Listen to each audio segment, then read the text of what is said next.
Hi guys, I can't wait till we get some better lighting in this craft room. That's one of the improvements Mom and I are working on for the house. Today we're going to talk about painting multiple projects at the same time. Not everybody, me included, especially me, my attention wanders. So for me it's easier to do multiple projects at the same time. But before you do that, hold on, she's got to dry a little. Isn't she cute? I just got her today. Isn't she cute? She's going in my booth once I get her painted. When you get your projects, and this one's a good one. I got this one at the Agape store. I'm going to try to bring it back to... Now, the reason I did that, I'm not good at... That'll be cleaned up in detail painting. I was experimenting. But once you get it, a lot of times, especially if these are coming from thrift shops or yard sales, they're going to be dirty. When you go to clean your item, don't immerse it in water. Because there are some things that are made of like limestone or sandstone, or depending on what it's made out of, that could really harm your object. Use a moist towel or washcloth that you've wrung out really good for your wiping it down. And make sure it fully dries before you go to paint it. Hold on, I gotta move the super glue. Now, when you're using multiple brushes at one time, especially if you're using, working on different products, because when you're painting, you can let one dry and put it aside while you're working on others. You want something that you don't mind if it gets stained up, and it's tall enough to immerse your brushes in, so the bristles are immersed. Put like hand soap, you can use dish liquid, you can even use brush cleaner. They have brush cleaning solvent, but for me that's a little more out of my price range. But don't leave your brushes in more than a few minutes at a time, because your brushes can rot. And you don't want that to happen, so be very careful on that. You're supposed to have a towel. I don't know where my smock went. I don't know where my towel went. They're here somewhere. But anyway, I'll find one later.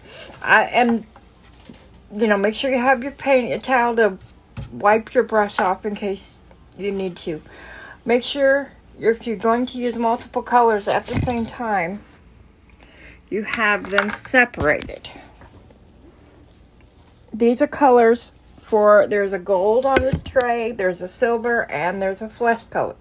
If you're using a paper plate, it might be wise to have more than one paper plate per project so that your paint you don't want it to mix unless you're wanting to do that on purpose. Have a space big enough, a turntable or a space big enough when you have a painting table.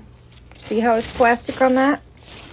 I go to get a cheap tablecloth from Dollar Tree or shower curtain, cut them down, fold them in half lengthwise, and cut it down the center. Then you got two things, and you can tape it to your table with painter's tape. Make sure you have a station that's for drying. I've got several of those. And then your station for your painting. And make sure you have enough light you can see what's going on. Now, I've got several projects going at the same time. This is porcelain, and this is a nightlight cover. This is going in my booth once I get it painted. I got it doesn't need much. It's going to have, I haven't decided, the face needs cleaned up, the wings need painted, and then the hair needs cleaned up, and then we'll be doing finish painting after that. So when you're doing your multiple projects, when you've got one like this that's a shelf sitter, make sure you have a spot to sit it on, like so. Now this is a turntable. This will turn, but I don't want it to. I usually hold these up because I can't see. But if you're sitting it down, make sure you're painting it so that it doesn't, you don't want to paint it sitting like this. That's how things get broken. So if you need to sit it down like it would be on a shelf so that you have a way to keep it from breaking. Because if you lay it back on its wings, say like that, and you push, your wings are going to break. Because the pressure will come in on the item right there. Okay? And that's where your wings are going to break if you lay it on its back. So if you lay it on its back to paint it at all, you're going to have to be extremely careful. In an item like this, it's going to be better to pick it up. I also picked up this today. Isn't she cute? I'm going to get several things painted for the booth. I've got a turntable full of stuff that I've already started on. You remember this? We talked about glazing. You can see that I've got a first coat of silver on her along with the green. And her face is first coated. That's what I'm doing with her right now. She's just getting her first coats, and then I'm letting them dry fully before I get into the meat and potatoes of actually painting her, because she is glazed. I started on the Santa and lost interest. I don't know why I lost interest, but I did. These little painting trays, you can get these at Walmart or online. They're really cheap. They're just plastic. If you can't get these, get an egg carton. Cut the lid off. You can use the lid part to put your brushes in. The egg sections can be for your paints. That would also be fun if you would take the kids to outside. Give them the egg cartons to paint in, and they can wipe their brushes on the lid part. Put a Dollar Tree palette canvas in front of them and tell them to go to town. The grass will get colored many colors, but hey, right now where I'm at, we're coming up on October, but we're still in the 80s. I'm in Missouri, USA. So let them paint outside on the grass. Let them have fun. I don't like hand painting, but kids love that kind of stuff. So let them go crazy. And your table's not going to get messed up. Your painting station should also include items such as Q-tips and toothpicks. The reason being, when you're cleaning some of your items, the Q-tip, come here, sweetheart. The Q-tip is going to be easier to get in certain areas. That could also go for painting. If you need a certain area, a Q-tip or even a toothpick. Toothpicks are really good for putting paint in the eyes. Toothpicks are really good for that. I didn't do her eyes. Her eyes have already been done for me. I just don't know if I'm going to redo them.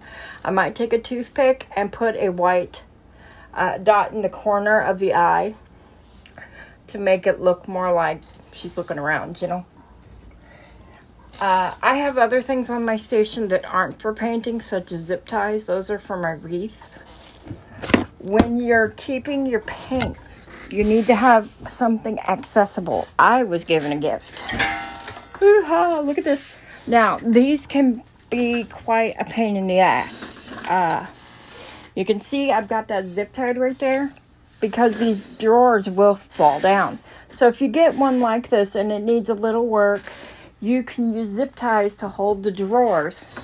Then you can lay out your paints easier for you to be able to see. Now that's really good if you're working for a craft area, like in a school or at your house for older kids. A designated craft area where you can shut the door from the dogs or the younger kids and let the older kids play and paint. Some of the older kids really like to dig into stuff like this, and it will help. Even with an adult, it helps you to regulate your emotions if you have something that you can pour your feelings out to. Like if I'm frustrated, I'll come in here a lot of times. I'm alone. I'll put on music or an audiobook, and I will just lose myself in my painting. that's time alone for me. That my mom calls it my meditation, because I'm focused on one thing, and that helps me. My mind is not going 30 miles an hour, but I'm able to help keep myself calmer. So do that. But like I said, have a towel. Where is my towel? I can't believe I lost my towel. Betcha the dog took it. Yes. No, I'm not blaming. Okay, I'm kind of blaming the dog. But Tilly is almost 2, and she has gotten herself into this little state where she likes to steal things now and chew them up.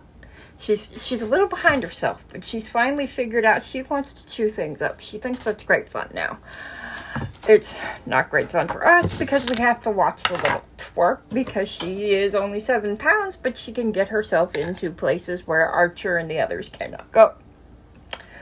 And she's decided to start killing mice. I don't like that because I don't want her to eat them. And what if the neighbors or something put out mouse poop poison or something? I don't know. That's beside the point. But see, this is a cleaned brush. I'm not great at cleaning it, but it's something to work with. And like I said, don't keep your brushes in like overnight. I've done that before, and I've had the bristles will rot. You don't want that. So take care of your things. So when you're painting multiple things, and I'm sorry, my thoughts are everywhere today. You do a little bit. See the top of her head where her hair is? I did that. I set her aside. And have your second item over to the side where you're going to pick it up and let that one dry. Paint a little on this one, and then let that dry. Have your paint separated by project, or if you can't do it by project, if you only have one paint palette, at least in the wells, so your paint's not going to run together, because I've accidentally done that and had some really funny colored pieces when I didn't see that paint had run together because my vision or just wasn't paying attention. And my mom would point it out and go, "Is that supposed to be that color?" Well, crap. So you can do one thing at a time, or multiple things at a time. If you pick up something like this, where she's got this, whatever this is an organic twig type mess, and it will rot. It will get damaged. You can pull it right off. See, that's what I'm going to do. In fact, this one looks like it was put on there as an afterthought. It's a bit of a mess, so I'm going to pull that right off. I'm not hurting the item in question, the angel, at all. Now, if you like that and you want to put that back on, you can use straw or something, and just use a pair of scissors, small sewing scissors, to straighten that up, kind of make it neat. But see, someone kind of glued that on there, and it's a mess. Now, if I wanted to glue that back on there, I can, but I got to get the glue off first. So we're going to leave that off the picture, but we're going to paint her flesh first. When you're doing this, you don't want a lot on your brush, okay? You just want the tip to have some paint on it, but not the whole brush. You don't need a big smear of paint. So barely get some paint on your brush. I like to start at the ears and pull forward. So you are you're touching your brush to the ear and pulling the stroke forward toward the cheek. Pull it toward the back of the ear and then pull again toward the cheek. And you don't got to put a lot of pressure. You only have to have enough pressure on your brush to touch the bristles to the brush. And let it rest there and just let it glide forward. Don't push real hard, because if you push real hard, it's going to go. And that's very easy to do, especially on a smaller bristle brush. You don't want to do that. And you want to kind of keep your strokes going the same direction. Okay, especially, now see, I have trouble with my left hand. I have to catch things. Some people, you can put this down and paint it. The only reason I don't is because I really can't see what I'm doing. But if you can place it down and then paint it, but I can't. If you have trouble grasping things and holding them and your wrist and your arm gets tired, brace your elbow on the table and then hold it like that if you can see well enough. But I have to have it closer up. So I brace this part of my arm on the table and brace my arm so that it doesn't have, my muscles don't start to shake. Can you see what's wrong there? You see that glob? We don't want that. So take some of that glob off.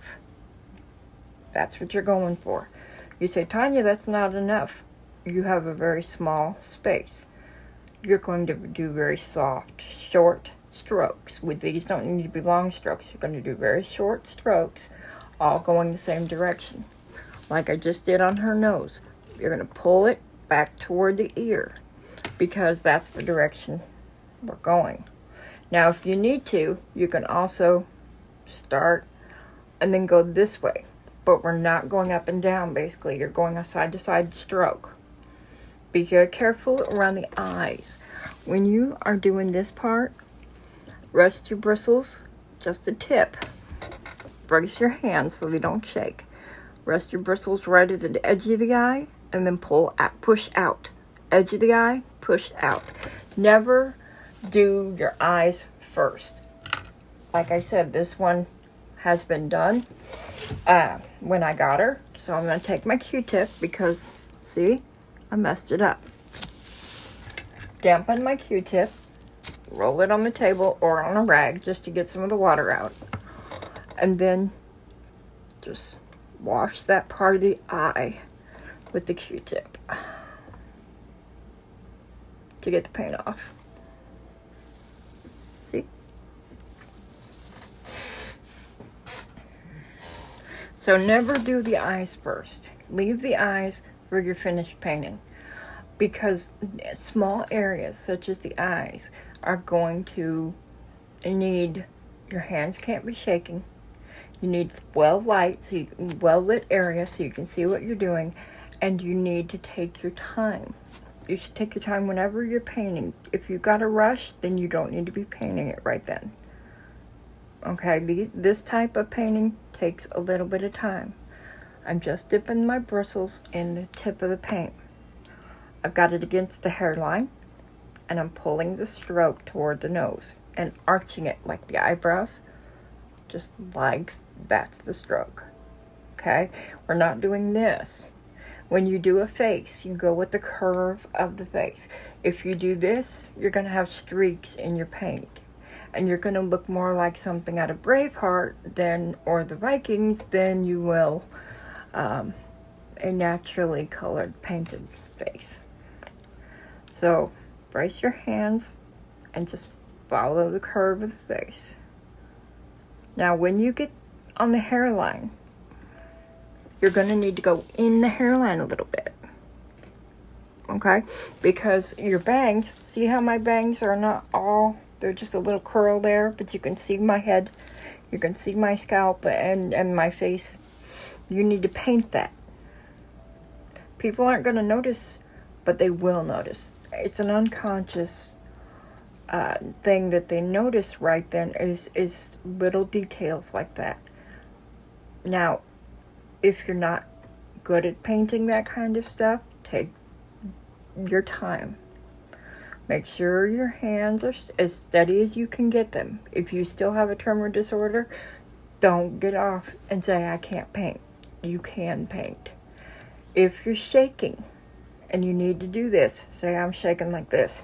I'm going to keep my work as steady as I can. Let your brush shake if you need to.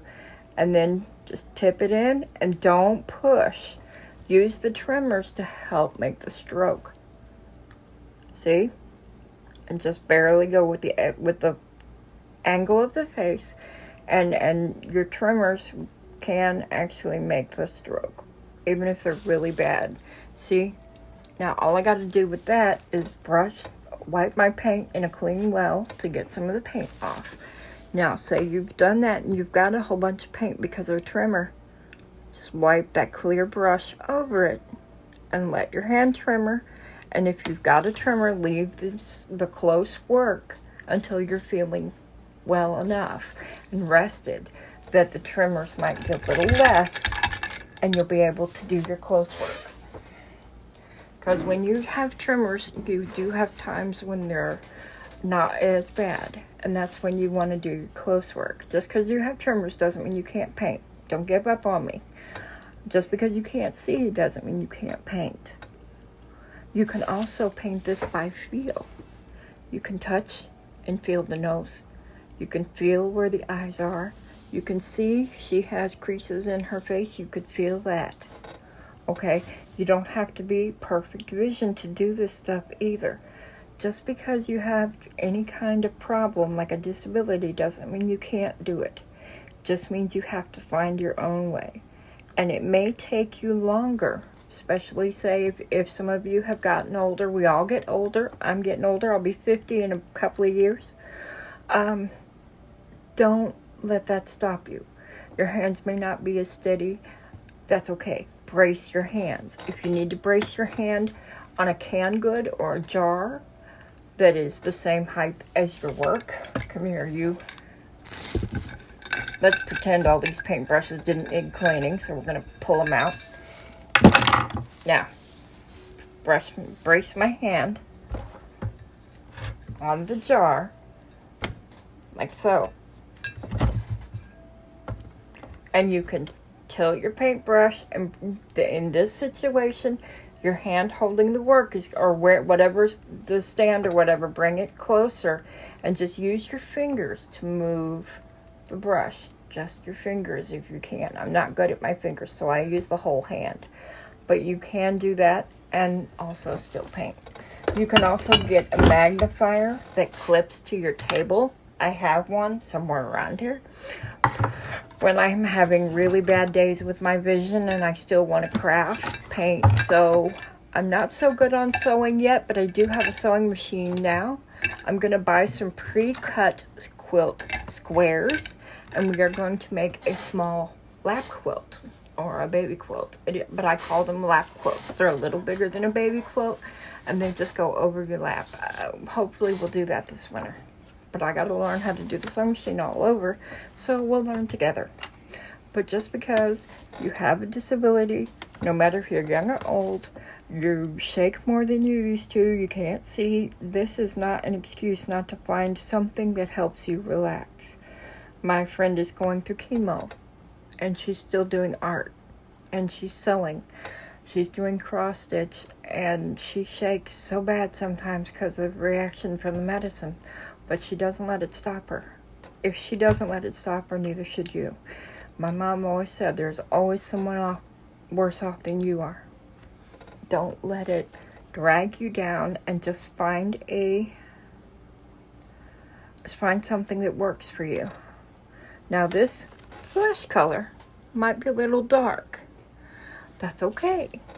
I wanted to see how this particular color would come out, so I might lighten up the color, but I'm going to finish the face in this color. See how I like it. Don't automatically see the color and say, I don't like it when it's wet. Because the colors will dry and either darken or lighten as they dry. Sometimes the wet color is not exactly the color you want. Let it dry. Even if you just paint a small patch, let it dry and then see if that's still the color you want, or if that is, you want to lighten that color up or something like that. Okay? Now, we are going to be doing multiple projects, so I'm just getting her edge of her face because this ear is not visible. Okay? So I'm just going along the edges of her face, using the curve of her face as my location for what stroke. I'm sorry, I'm having trouble talking a little today. I'm not going to worry about the little things because that will come in finished painting. This is all she's getting right now. Okay, so put your brush in to be cleaned. Put your piece somewhere there is not going to get bumped. Somewhere it can dry without being touched. And go back to your next piece that you were working on, which is this one. Now, I know this color is not the color I want for that. There's several things I can do. I can lighten it by adding white or cream. Or, if you're me and have several different colors like that, you go back to your paint supply and snitch a different color.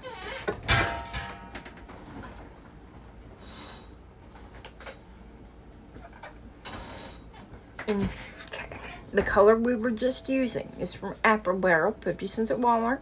This was the color khaki. Alright, that's how that color looks. This is also for Apple Barrel.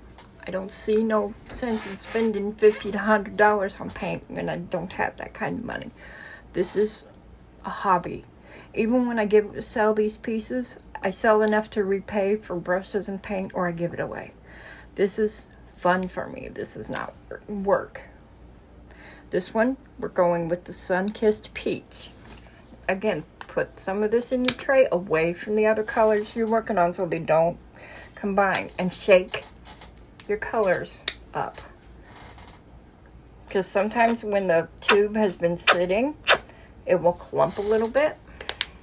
And if your tube is getting toward the empty point, tip it upside down. Make sure it's closed and keep it upside down.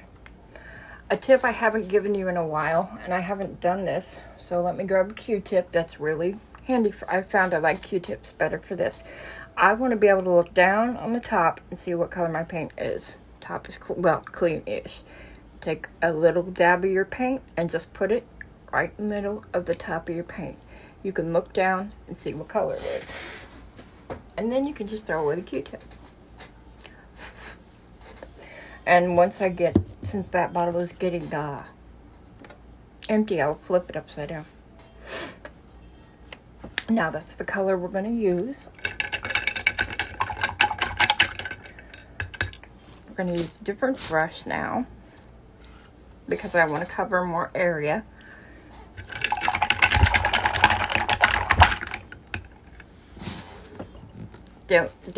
Pat your brush dry so that there's not so much water in it. You don't want to water down your paint. This is not the right brush, but this is another brush you can use. Now, what if you don't have a small bristle brush? You can get someone's old brushes that they want to get rid of. They might have a few that they'll give you. You can take an old brush and a pair of scissors and just trim away some of these, or use the corner.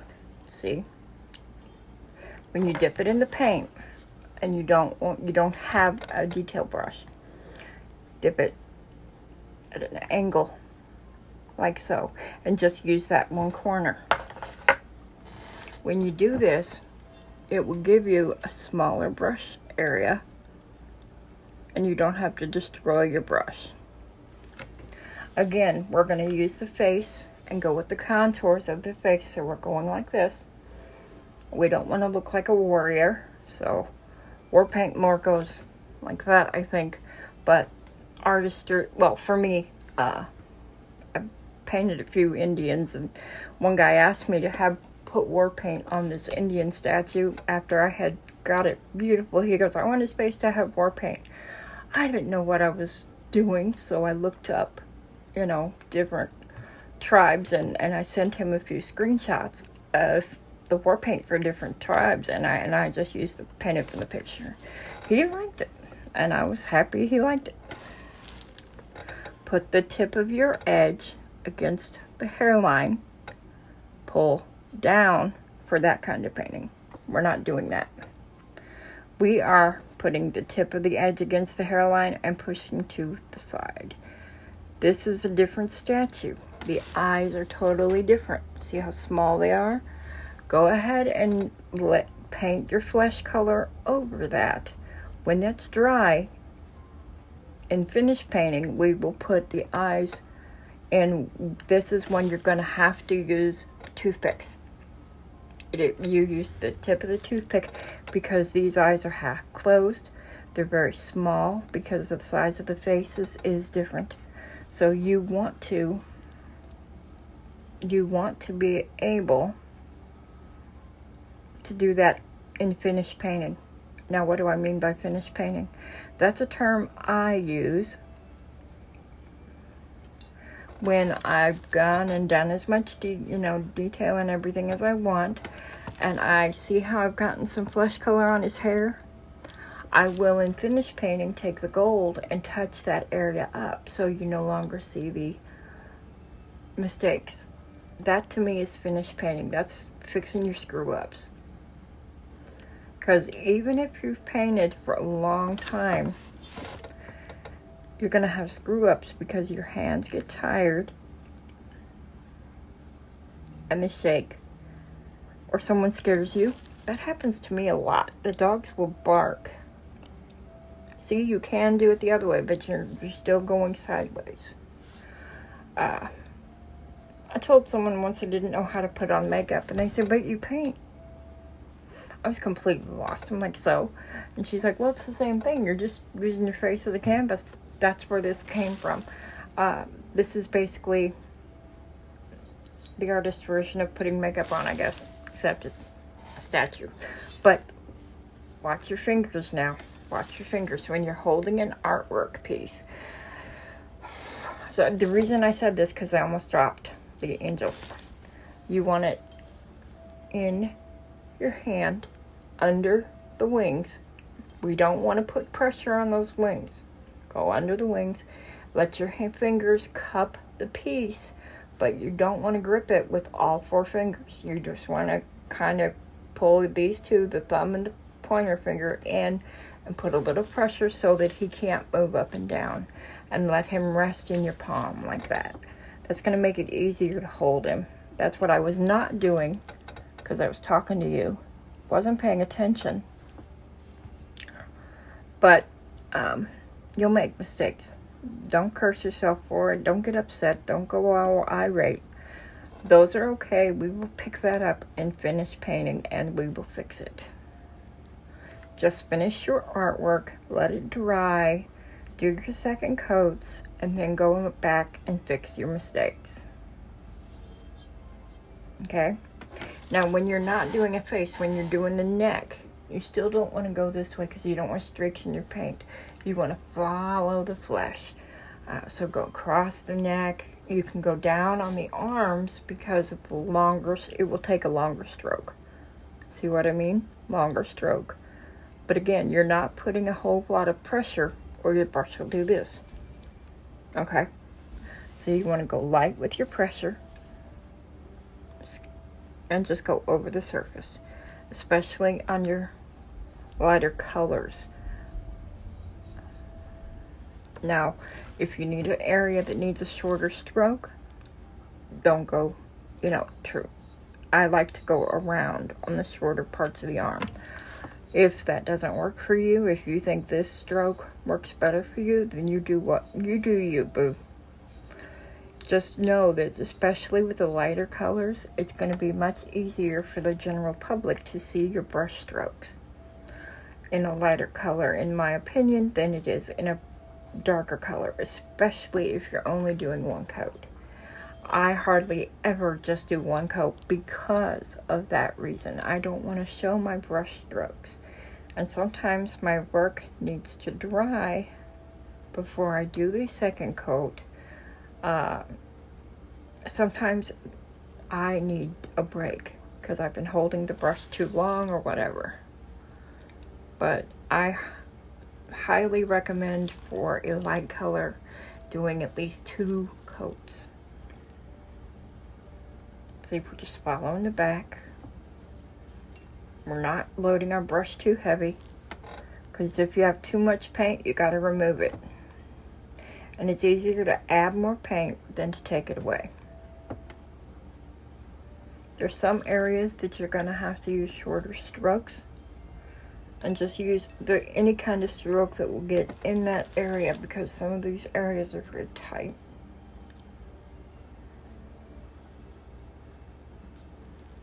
Again, the long length of the arm, so we're just using a bit of a longer stroke.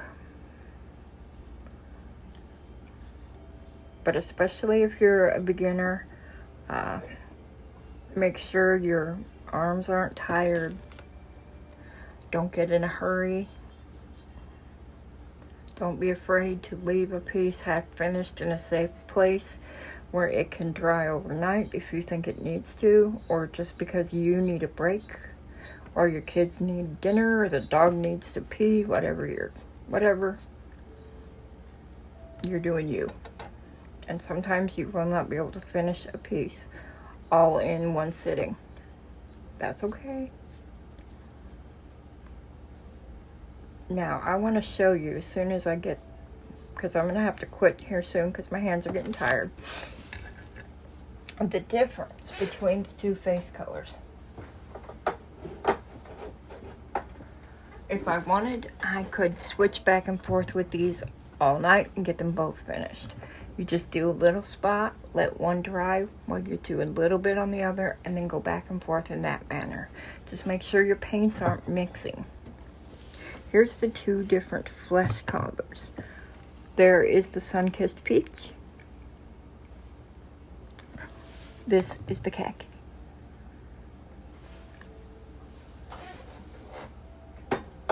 You don't have to spend a lot of money on your brushes, your paints, your materials, or even the things you paint.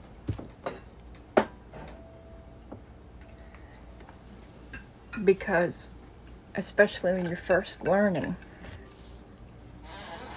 what you're doing, you want to be able to make mistakes. That's how we learn. Mistakes are not bad, they're just lessons. When you've got a brush, this is good because it's going to show you what might be hard to see.